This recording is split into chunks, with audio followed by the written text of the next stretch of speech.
Hello everyone, welcome to my newest Let's Play, Castlevania II, Simon's Quest. Although in this Let's Play, it won't be Simon's Quest, it will be Tiger Mouse's quest. And Tiger Mouse is the brother of Monki Rat. You might remember Monki Rat from my Let's Play of Super Castlevania IV. And this game obviously follows the first Castlevania. But since Castlevania IV is the basically a reboot of the first Castlevania, it's appropriate that this one we follow that Let's Play with this one. So this guy tells us the first thing to do is to get a white crystal. That's not true. We want to get some holy water first, but you'll notice that in this game, most of the townspeople basically tell lies or misinformation. So Crooked Trader is offering bum deals on this town. Well, the only thing I can think of is there's a guy who sells a thorn whip. Right now we have a leather whip, which does 1 point of damage. A thorn whip, which is going to cost us 100 hearts, does 2 points of damage. For 150 hearts, though, in the next town, you'll be able to buy a whip that does 5 points of damage. So I guess the only way you can think of maybe it's a ripoff is, you know, in terms of price per damage. We just got the holy water there, so it's a sub-weapon. A flame is on top of the 6th tree in Dennis Woods. That's more misinformation. And clues to Dracula's riddle are in the town of Veros. Well, that is true there, so that is actually some normal information. Now, we're going to have to get some hearts. Hearts are the currency in this game. In other Castlevanias, it was the sub-weapon ammunition. In this game, it's our currency, and it's also our experience points. So, but right now, we're more worried about our currency. We want to try to get 150 more hearts so we can buy the thorn whip and also buy that white crystal that we were told about.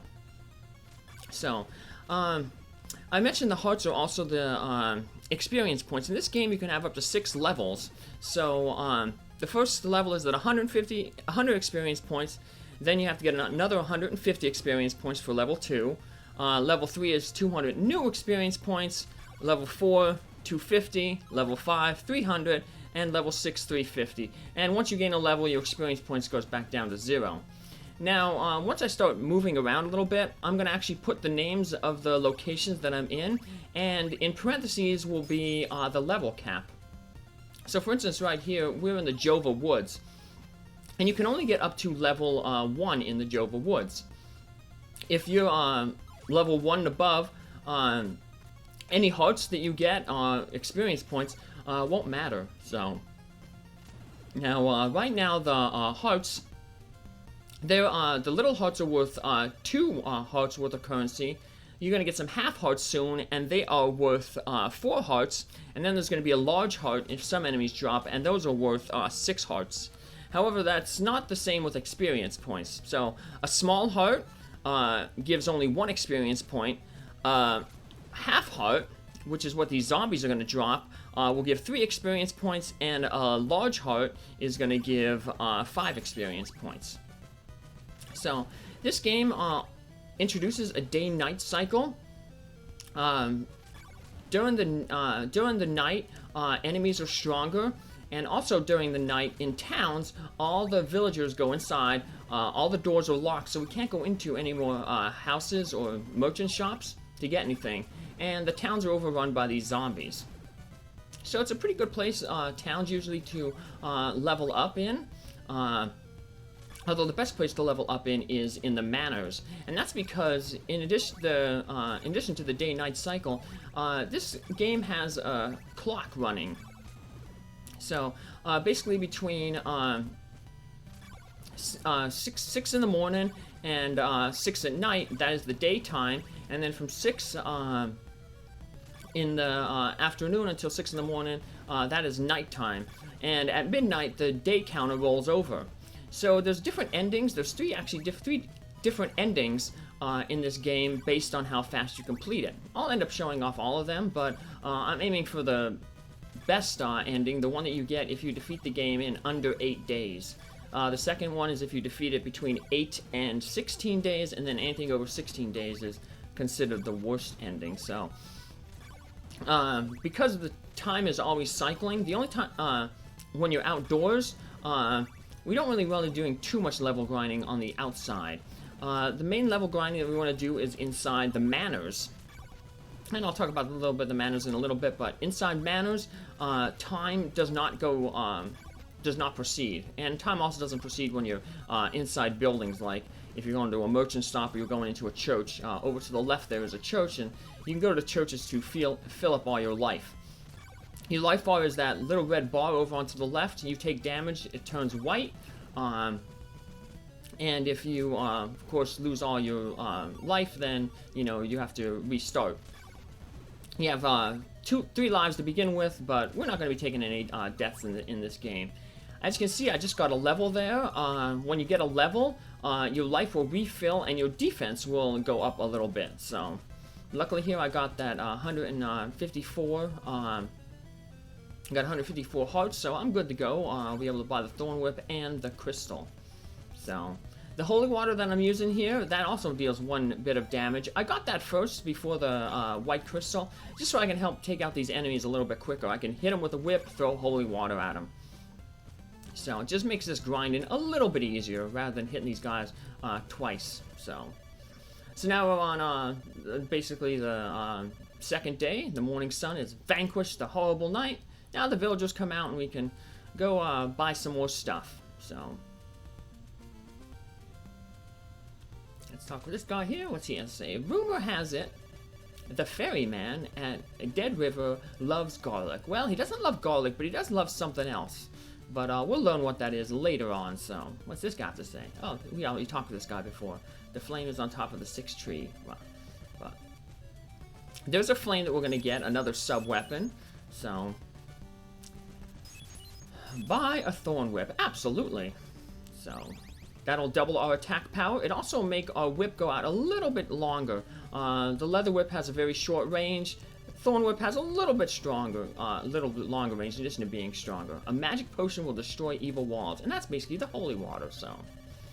Turn right for the Jova Woods, left for the Bellicosa Marsh. The Bellicosa Marsh is a little bit tougher, so we don't want to go that way. There's some tough enemies over there, and marshes will slowly drain your hit points, so. We have a friend in the town of Aldra, so I think he names the wrong town, but we do have a friend in a town that begins with the letter A, but we'll see him later. So let's head up back over this way, talk with this merchant, and we'll buy that white crystal that we were told that we need to have before we leave the town. And we're going to need that white crystal to proceed basically in the next manner. So we can have 1 sub-weapon equipped and 1 alternate item equipped in the row above. So we have a white crystal equipped, and then we have our sub-weapon, the Holy Water. Holy Water you can use by pressing up and the attack button at the same time. And then the other item that you're holding in your other hand, that's just kind of like passive. It's just automatically, its effects takes place. Now, what the white crystal is going to do is, when we get to the first mansion, it's going to reveal a hidden platform. So that platform is there no matter what, but if you can't see it, you're probably going to miss the jump onto it, and that'll result in a death, a retry. So we're heading over to the first mansion right here. Now, what are the mansions? The mansions are basically like the palaces, like from Zelda 2 in a sense. Inside each of the mansion is a relic of Dracula.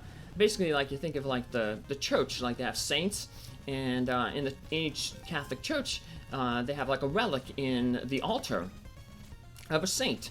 Well, the minions of Dracula kept relics of his body from the first game when he was defeated by Simon, and basically they're holding them there to worship. Now, Simon in this game has to get them back because he's been cursed.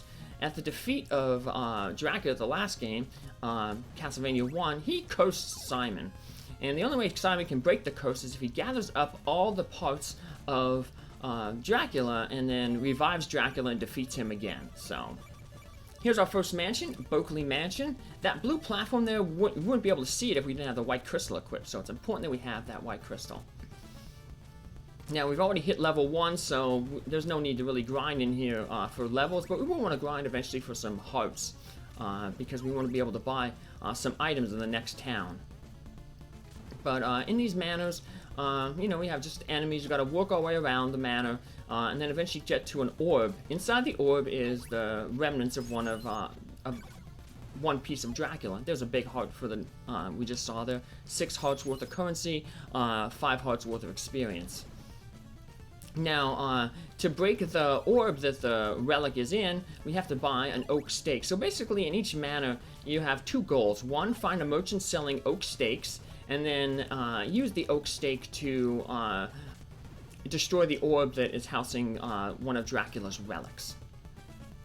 So, I know I've been saying Simon and defeating Dracula, but that was from Dracula from Castlevania 1. So, also there's 13 clues that give some information. Most of them, unfortunately, are mistranslated. So, a symbol of evil will appear.